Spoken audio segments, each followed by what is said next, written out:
Welcome everyone to our K-12 cybersecurity webinar. We are very excited to have you here today.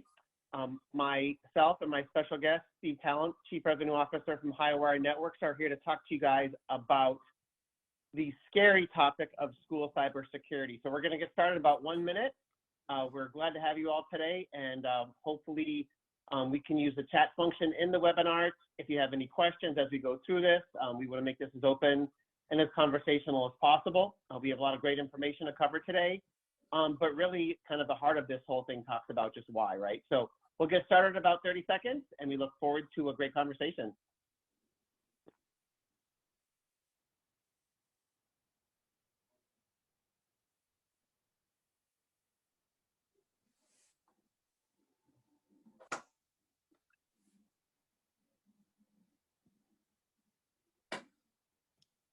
All right, everyone, welcome to our K-12 Cybersecurity Crisis webinar. My name is Steve Garrison. I am your host today. I am a Senior Account Executive for Vision Technologies. We are a national K-12 and higher ed technology integrator, helping schools to implement interactive technology on the AV side, security, network infrastructure, cabling for their schools. Today I have with me a very special guest, Mr. Stephan Tallent, who is a Chief Revenue Officer for Highwire Networks.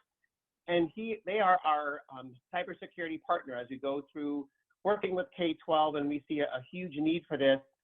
We are going to talk today about what we can do to really talk about cyber in K-12 and why this is happening. So welcome, Steve. Thanks for joining me today. You bet. Good to be here. So I want to start by just talking about what our agenda is today. First, I want to tell you a little bit about Vision and who we are as an AV technology integrator for the K-12 space. Introduce Steve, and I'll let him do a little bit of intro on Highwire Networks and who they are as our technology partner. Talk about the current state of cybersecurity in K-12. This is something as someone like myself who has been in the K-12 space for over 15 years. I've never even thought about cybersecurity in K-12 until recently, and now this has become a big problem. So we're going to talk about that a little bit. Talk about what happened in Des Moines. Many of you on this call have probably heard about what happened in Des Moines, Iowa. We'll talk a little bit about how 30,000 kids got put out of school for 3 days. And we're going to make sure that hopefully this doesn't happen to you in your school district. We're going to talk about some cybersecurity best practices and then next steps, so what you and your school districts can do to look into this in more detail. If that's something that resonates with you, we're hoping we can start a conversation, see how this can benefit with you. So let's talk about a little bit of statistics. These schools are now becoming sought-after targets for these ransomware attacks. It's affecting now over 1 million students. There's been over 67 ransomware attacks, and it has caused $3.5 billion of downtime, just since 2001. And we're going to talk a little bit about the school in Des Moines, Iowa. And my fear is that what happens if this happens to like Chicago or LA or Miami or some of these bigger cities. So this is just a map of all the different ransomware and data breach attacks, phishing attacks that have happened in America ever since just this year alone. So one of the things that I want to talk to Steve about is why? Why is this happening to K-12 schools? Why is somebody like me who's been in this business for 15 years, especially in K-12, serving K-12 schools, is this something we're dealing with? So Steve, take it away and kind of teach us as far as why we're dealing with this right now. Yeah, there's a variety of different sources, and I think a lot of us think that it's the bad actors, it's the nation state attackers, it's the criminal cyber gangs, and to an extent it is, right? So that the intentional breaches, which are bad actors acting against K through 12 environments, is the predominant share of the breaches that you see on this K-12 6 map of security breaches across the nation. There's a variety of other different factors in play as well, to include the teachers and the admin staff, the actual tech savvy kids. The kids, we keep hearing interesting stories about how kids are kind of experimenting, if you will, and they attract the ire of nation state attackers with some of their activities. On over to school suppliers. I think one of the biggest breaches that had a major impact on 600 different K through 12 organizations was the Illuminate breach. So supply chain attacks, the vendors and suppliers to the school systems And then you've got basically the two different types of bad actors that are a predominant share of what's happening out there. And those are the soft target seekers. These are the ones that are looking for targets of opportunity. And in many scenarios, the K-12 environments are under defended for a variety of different reasons. And then you actually have the bad actors that are specifically targeting K-12 environments. And they can be illustrated by or indicated by their knowledge of school district, operations, the staffing requirements, the different types of software that would be used by those environments. So really what's happened is it's an opportunity to steal identities and a variety of other different information that is very attractive to bad actors. So outside of ransomware, which is, I think everybody recognizes ransomware and the risk that it faces, it basically takes your environment out of operation for a period of time until you pay, the ransom. But the other one is personally identifiable information. So our kids' social security numbers, which create, number one, have a market value. Identities have a market value on the dark web, and this is a cash enterprise, right? So the bad actors are cash motivated, they're money motivated.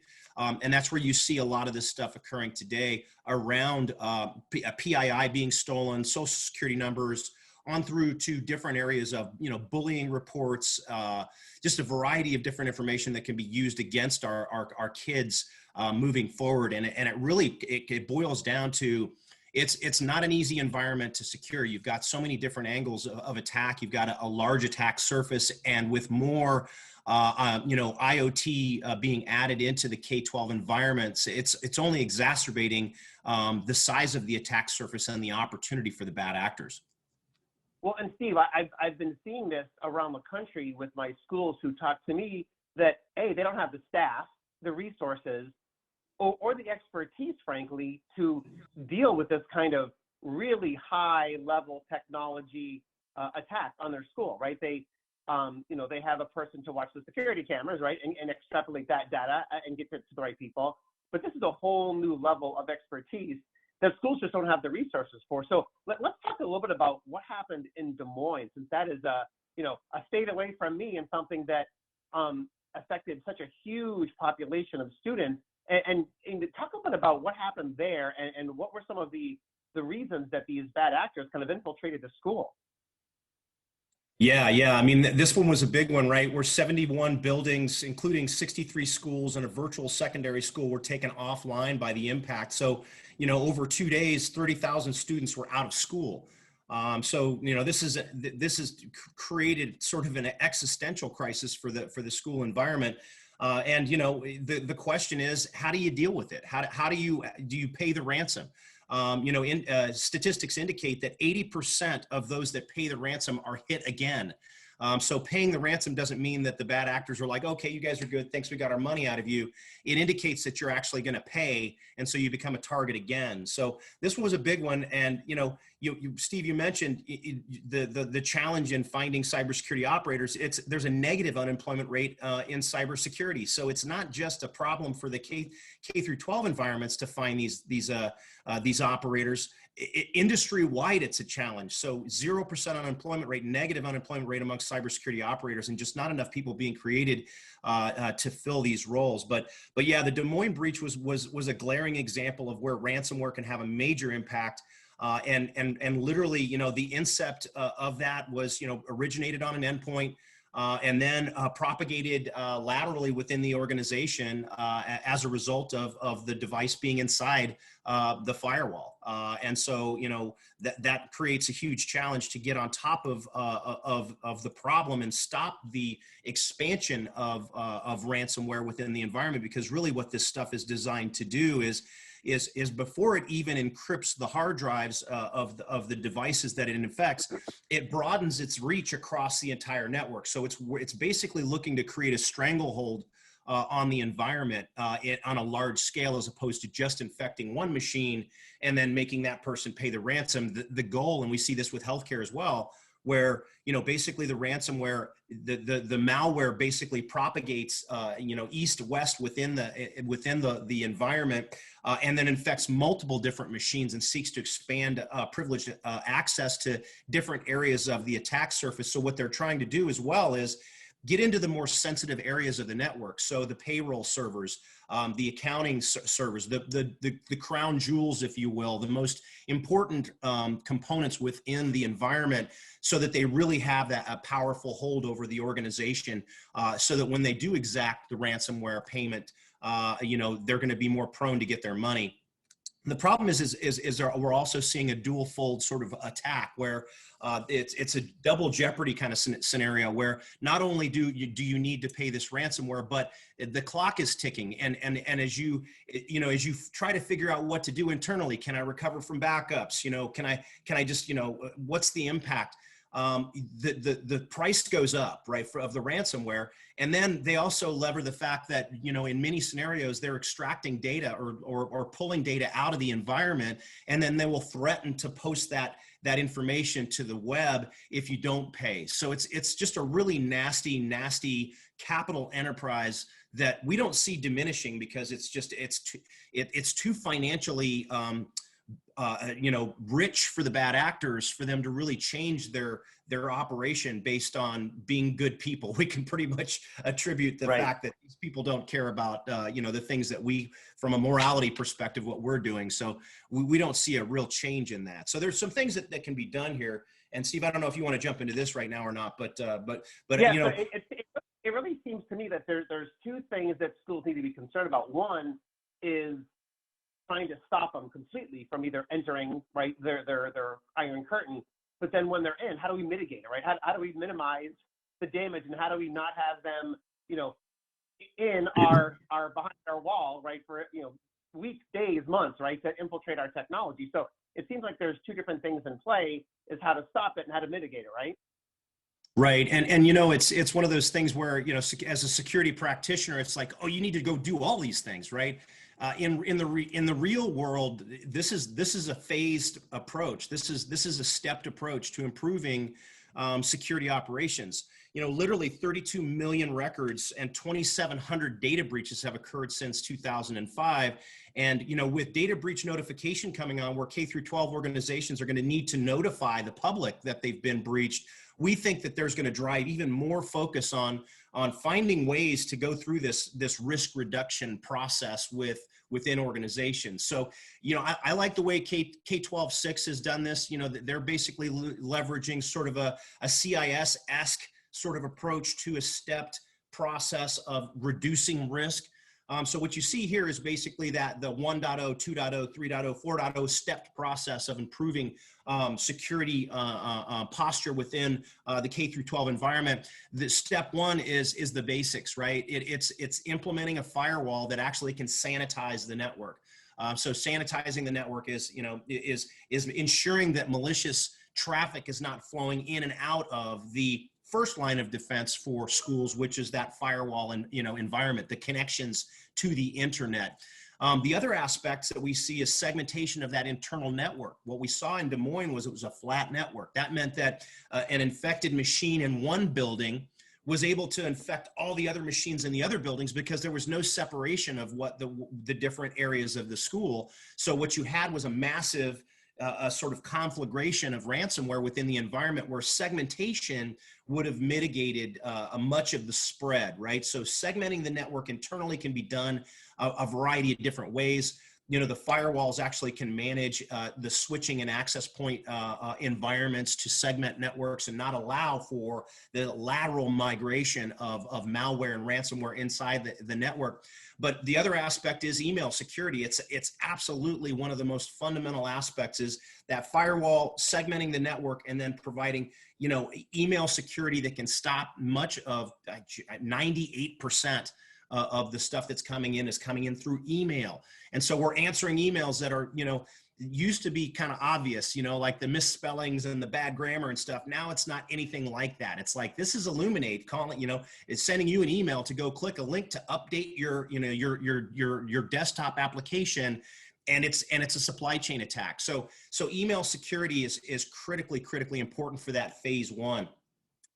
So moving along to safeguarding devices, right? Because the goal is to sanitize the network, safeguard devices, protect identities, and then continuously improve the security posture. Safeguarding the network or safeguarding the devices is really around endpoint detection and response technology. I think we're all familiar with antivirus software, right? I think we've been running that for 20 years in many scenarios. Endpoint detection and response technologies are critical. What they do is they basically automatically detect and respond on the endpoint the kind of things that you would see affecting 80% of the situation is something that's happening on an endpoint. It's somebody that actually, clicked on a link, they went to a web page, it downloaded malware. The endpoint detection and response technologies like Sentinel-1 Complete, for example, for just to, we're not about vendors here, but that's an example of an endpoint detection and response technology. If you want to look up kind of who the players are out there, will automatically quarantine that malware, right? So you've got that line of defense on the laptop or the desktop or the server. Got to have that, right? And then the other stuff, you're basically layering on endpoint to cover devices in that device safeguarding process. Next, you move into protecting identities, and this is starting to get more challenging from the perspective of the components that are involved there. And really, it's about restricting access to least privileged type of environment or zero trust, right? So I'm sure we've all kind of heard the zero trust concept. The zero trust concept is really built around allowing access for people that have the need to know, right? Not just giving blanket access to everyone. And that in many scenarios, as we saw in the Des Moines situation, where there were records and accounts that were able to access very sensitive aspects of the network with no need to have some kid be able to get onto a system in the administrator's office, right? So the concept of reducing access to need to know basis is what zero trust is all about. And then you have the other layered aspects. Probably key that we find in the most basic aspect of that is dual factor or multi-factor authentication. Oftentimes it's free with Microsoft and with Google. So depending on what you're working with in the environment, it's not a cost item. It is just an absolute fundamental requirement. Everyone should be using multi-factor authentication because it's so easy. Brute force password attacks are so common, and they can get into almost any environment without multi-factor authentication.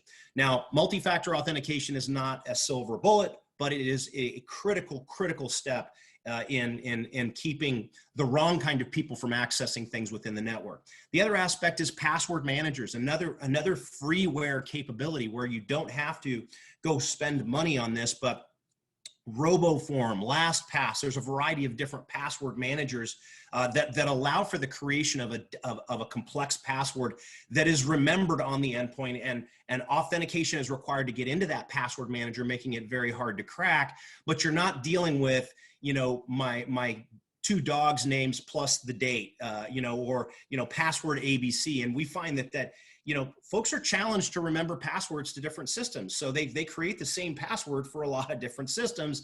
And then before you know it, you get one system breached where the password is known. That's out on the dark web. And now you've got an ability to access a bunch of different things that user may have had access to because they were using the same password. So these are the fundamental aspects of protecting the identities in the environment. Now, continuous improvement moves down the path of understanding the environment. So cybersecurity is a data problem, and that data problem requires an ability to log and report on the data that is in play in the environment. That means the things that are coming from the users, the servers, the firewalls, the cloud. I mean, there's so much information and data flowing through the K-12 environments that being able to actually see that stuff and what's more, do something about it when behaviors are realized. And that's what XDR does. XDR basically functions like a SIM with machine learning to do incident correlation and look for behaviors in the environment.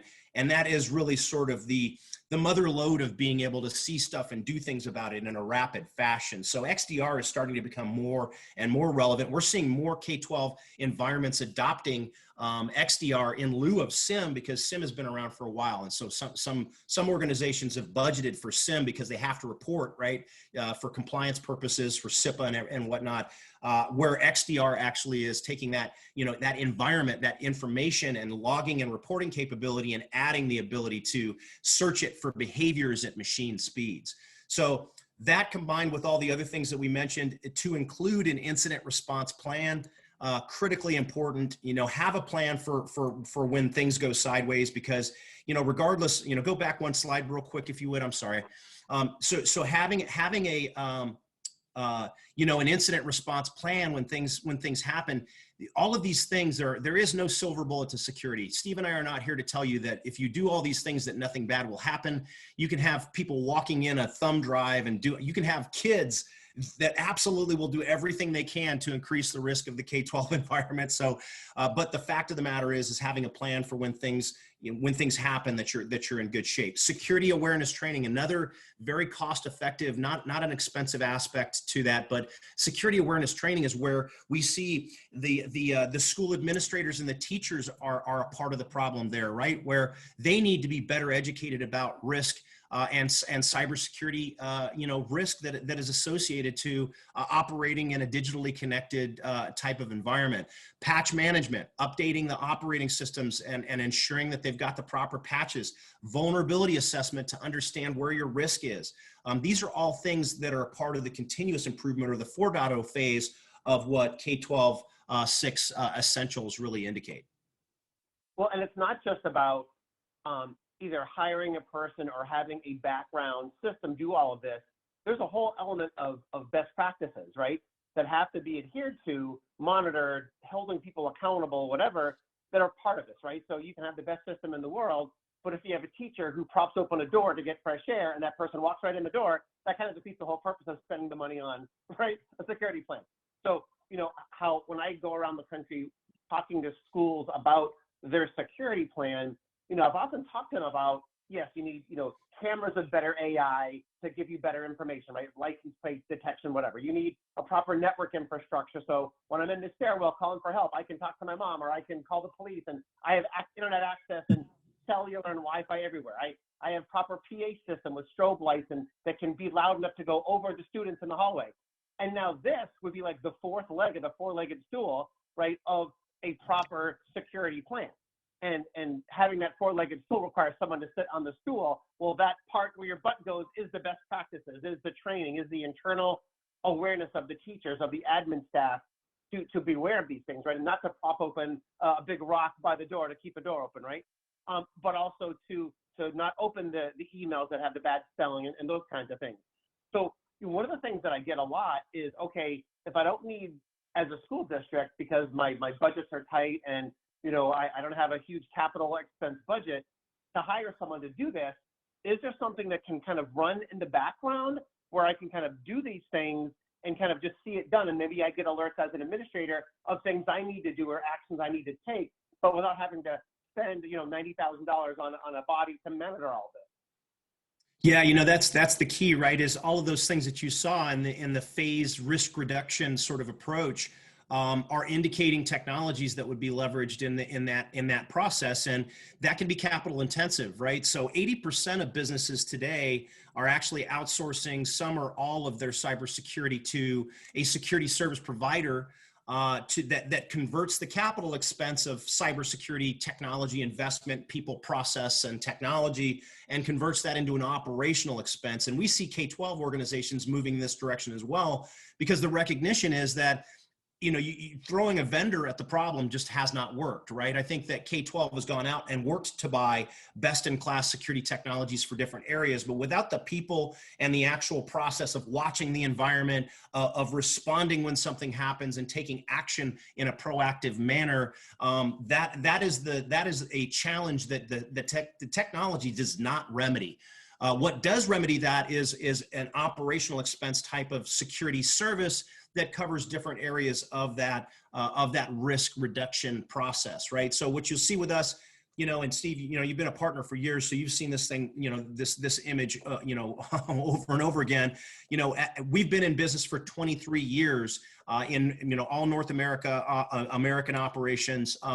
But basically what we've constructed is a solution set of services around prevention and detection and response that meet many of these different aspects that you saw within the risk reduction phased approach, right? So you'll see the secure edge aspect is that firewall and network segmentation piece where the switches and access points are controlled by the firewall. The managed extended detection and response is a simplified method of having that SIM environment with the ability to use machine learning to identify behaviors. You've got the endpoint aspects, right? We really like SentinelOne Complete. We feel that SentinelOne is a fantastic operator on the endpoint, well recognized as a best in breed technology. Email security, solution sets, SASE for really creating and implementing that zero trust type of environment.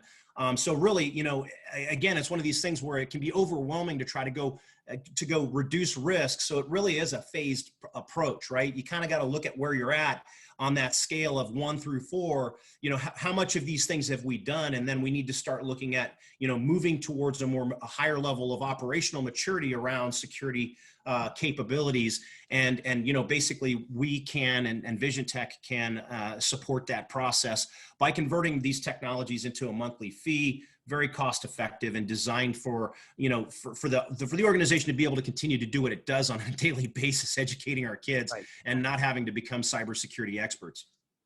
Well, I think there's a point to that is because a lot of schools, even on the technology side, are moving towards more of an operational expense, even further technology, because as technology cycles and upgrades and they want the better and the best and they want to be able to provide the best collaboration, they don't want to spend all this money and then have to spend it again 3 years from now, right? So having this operational expense mentality means, okay, I can buy all this technology and in 3 years I just keep paying the same service and I get all new technology. Well, cyber is the same way. You have updates and you have things that you're always improving on that are going to be part of those upgrades and those phases, right? They're automatically built into this process, right?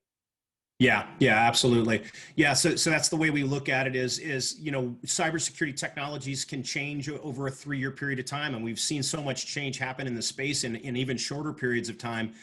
That the OpEx service offerings that are available here include the updating of the technology through that process, right? So if there's, and the firewall is an excellent example, right? Where if there's a newer version and a better capability 3 years down the road, it gives the school the opportunity to upgrade to the newest stuff without having to go CapEx. What do you do with the 3-year-old firewall that you had when you need to go and uplift? Either you've added more bandwidth into the environment, or you've done things that actually impact the requirement to increase the size or capabilities of the firewalls that you have. Being able to swap that stuff out with the newest and the best in breed technologies that are available after that period of time frees the organization from having to figure out how to depreciate that asset and go through a process of replacing it and not having this feeling that they've got a sunk cost that they have to try and really drive the most out of that cost because, they spent money on it, right? And so, right. The OpEx solution really mitigates that risk.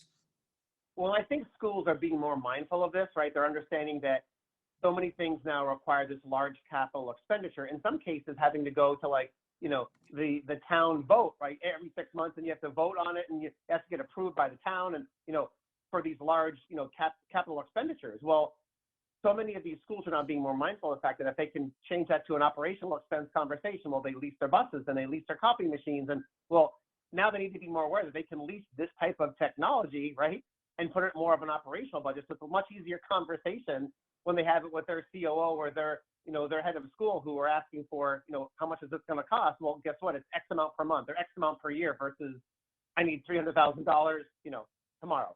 So it's a much easier conversation. I think schools are getting much more mindful of the fact that so many more things they can do are an as a service type of basis. So I think there's a lot of value in that, the fact that schools don't have to hire a warm body to manage all of these things, where things can happen in the background, and then the IT people, the facilities people, and in some larger districts, there's a security person can be able to take this data and be able to use it to their benefit, right? Yeah, agreed. Yep. Yeah, so what you And see so here this, is yeah, that go ahead. endpoint detection and response. So as mentioned earlier in you know, K-12 6 is sort of phase one, or I'm sorry, phase two to secure the devices. You know, endpoint detection and response technology is key. Without it being incorporated into a management infrastructure, it really is just software, right? So really what we've done with this solution set is provide an integrated endpoint detection and response technology, leveraging best-in-class endpoint detection and response software from SentinelOne, and then incorporating that into the Security Operations Center environment. So again, you've got, you know, the smart humans, the SOC analysts that are looking at this environment and keeping an eye on things, and it's incorporated into our Security Operations Center functionality. We also are leveraging, you know, SOAR technologies to respond across these endpoints when we see things that threat intelligence, you know, 18 to 25 different threat intelligence feeds that are coming in. If we see something that has happened, a new nation state attacker, a new brand of ransomware that's been isolated, we have an ability to basically push out to massive, from a massive scale perspective, response actions to thousands and thousands of endpoints. So one of the biggest challenges facing organizations today is dealing with the requirement to respond across a large attack surface. So this is one aspect, right, of that stepped process of ensuring the security of the devices, the endpoints, and the servers in those environments. And more schools nowadays, Steve, have so many endpoints because they have not just a single building, they have 9 buildings, 27 buildings across their school campus, across an entire town, right? So it's not just a building we're talking about, it's a whole campus and multiple areas of a town we're talking about. Yeah, absolutely. And it's a massive attack surface. And that's why, you know, the bad actors, they see this as a soft target. You know, I think K-12 organizations are struggling with this massive, you know, this risk state and threat landscape that they're dealing with. And they're trying to figure out where to put their thumb in the dike, right? Where do they place their energies to try to reduce risk for themselves? And, you know, this is obviously one of the more important aspects to start out with, you know, securing those endpoint environments. Well, and one of the biggest challenges is it's nothing's really done until something bad happens, right? And, you know, my phone rings off the hook when, you know, these bad school shootings happen that I need to update my camera solution. I need to update a better PA system. I need to have more strobe lights, or I need to have, you know, better cyber or whatever I need. It's only when something happens. So we're trying to help them be more proactive, right, versus reactive, and saying, let's try and get these done, you know, now and get it into place so these things don't happen. If they do, we're going to mitigate them, you know, to a whole other level. Yeah, we see that in insurance too, right? As cyber insurance is 60% of businesses don't even look at cyber insurance until after a breach, right? Then all of a sudden they're very interested in cyber insurance. So yeah, it's absolutely the reality of hindsight is unfortunately doesn't benefit the environment there. So this is an extension of that, right? So basically extended detection and response, just like it sounds. It leverages the capabilities, the native capabilities of endpoint detection and response to detect and respond automatically. And basically what this incorporates is that SIM, right? Because it's a big data problem. You don't know what your risk is unless you can see behaviors in a sprawling environment, right? And so if you cannot bring in all of the different things that are happening in that K-12 environment and see what's going on there, you're basically at a situation without an opportunity to indicate or isolate behavior. And the challenge around that is that there's so much data. I mean, literally, cybersecurity is a data problem. There's so much data and there's so many different alerts coming off of the different technologies. It's very hard to understand what needs to be paid attention to and what needs to be responded to.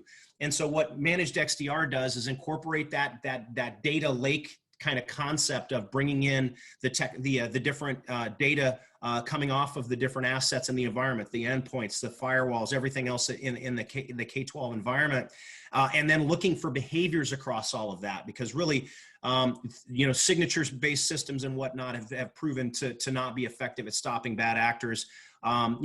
Even some of the best technologies have missed things where behaviors were really what would have been in the indicator of what nefarious actions happening.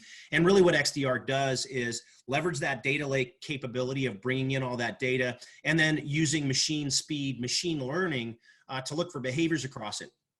Not only that, but once those behaviors have been isolated, maybe from weaker signals, being able to pull that together into an identified malicious operation, being able to take response actions across a variety of different technologies in the environment. That's where you see the extended detection and response. It's not just the endpoints, it's the firewalls, it's the cloud, it's the collaboration suite, it's all the different technologies in that environment, being able to respond across all of those in an automated capacity and at scale. Being able to do that over thousands and thousands of endpoints in a matter of seconds is key, right? And so that's what managed extended detection and response does. And what it represents basically is risk on a screen. So from an operator perspective, if you were able to, leverage this technology, you would be able to isolate your risk into a screen. And what we found is there's very few environments that allow that, to be able to actually see where your risk is at. So you can see here that your initial attempts, your propagation, your persistent footholds, the actual exfiltration and impact on the business. That's really hard to crystallize into an image to understand where response actions need to be taken. And we really feel strongly that this is a fantastic technology to reduce risk in a large scale within the K-12 environments. Well, just having, and I deal with this on the audiovisual side, giving these administrators a single point of contact with a single pane of glass to look at their entire estate, right, of technology, be it cameras or AV or whatever, right, gives them the ability to take that data and do something with it, to adjust best practices, to take action, to notify parents or whatever. But they need the data first to be able to act on that, right? So giving these administrators the single pane of glass is a huge tool for these administrators whose IT teams are already stretched out, who are doing break fixes all day long and don't have the time, right, or the resources to do it. Or they can look at their iPad and look at one screen, get this information. This is going to be a huge asset to them to be able to take those action steps needed to be able to further mitigate these situations, right? Absolutely. Yep.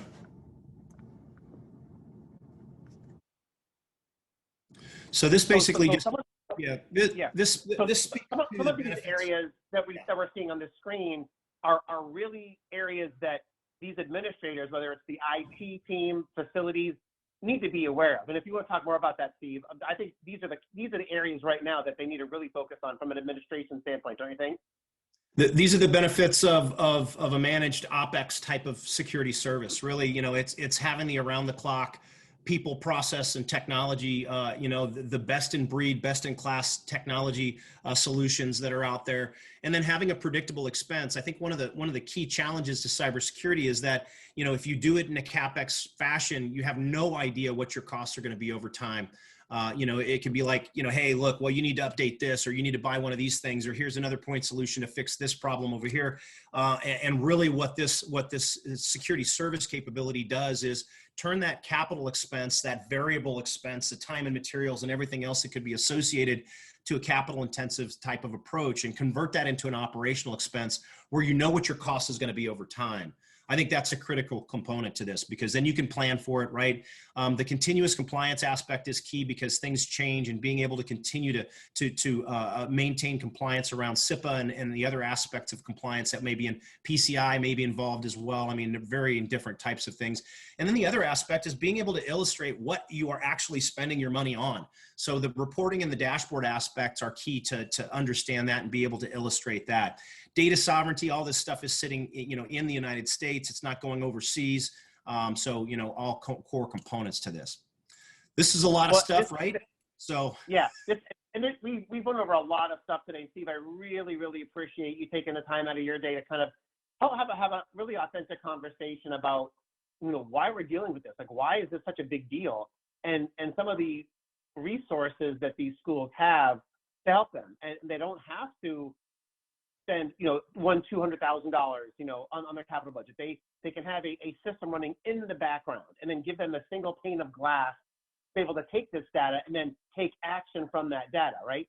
I see this with schools, and as I talk to schools across the country, more and more it's using us as a consultant, saying, here's my challenge, here's my problem.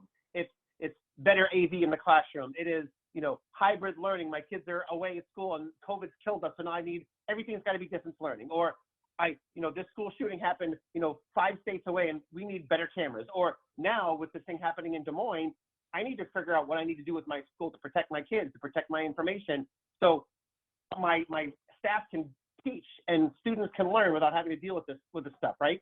So, you know, for those people that are on the call, if any of this resonated with you, if you'd like to learn more, set up a free call with myself, with Steve, and let's talk more about how this can affect your school. What is your school doing right now? How far down the street are you with this type of technology, and how can we help you get to where you need to go, right? That's really the benefit of having an integrator partner, is we can really help you to get to where you need to go. And you're probably a few steps down the hill, which is great, but we can help you really give you the resources, tools, and technology to really help you get there. And do it in a cost-effective way, which is the bottom line, right? So, and do it without having to hire lots of people. So we really appreciate people that are on the call. Please reach out to me. Let me know if there's anything we can do to be of service. If this makes sense to you, happy to have a more authentic conversation. Steve, thanks again for your time today. We really appreciate you taking the time to help my clients, my people who are wanting to learn more about this. I think this is a hugely important topic, and I think one that really completes the overall security technology plan when it comes to that four-legged stool approach, right? The better PA systems, better cameras, a better network infrastructure, and now that fourth leg being, what are you doing on the back end to protect, mitigate these cyber attacks, right? Anything that you want to add before we close shop? No, I think it's fantastic. I look forward to continuing the conversation here. So who is the raffle winner? Oh, yes. Do we have a winner? Susanna, you want to come on board and tell us who the raffle winner is? Well, it's funny that wonderful Victor chatted, because I literally like a minute ago picked him out of the bowl. The virtual hat. Bowl. No, I actually cut them all out, job, and I entered them at the start of today's webinar. And so wonderful Victor. I'm curious what your last name is, but there you go. And there he said, oh my, thank you. Well, thank you for joining our webinar, wonderful. His last name is Victor, Susanna. Wonderful is his first name. Well, we will be sending a card we'll email you the card, right, Susanna? Exactly. Yep. We will get his email info, and everyone on the call today will also get a follow-up email tomorrow. Well, we really appreciate Victor, the rest of the team that were on the call today. Hopefully this helped. Hopefully this made sense, or this was helpful. I really aim to be helpful as possible and be a great resource. So we really appreciate Steve and Susanna from Highwire. We really appreciate their partnership, and we look forward to many more conversations in the very near future. Thank you, everybody. Have a great rest of your day.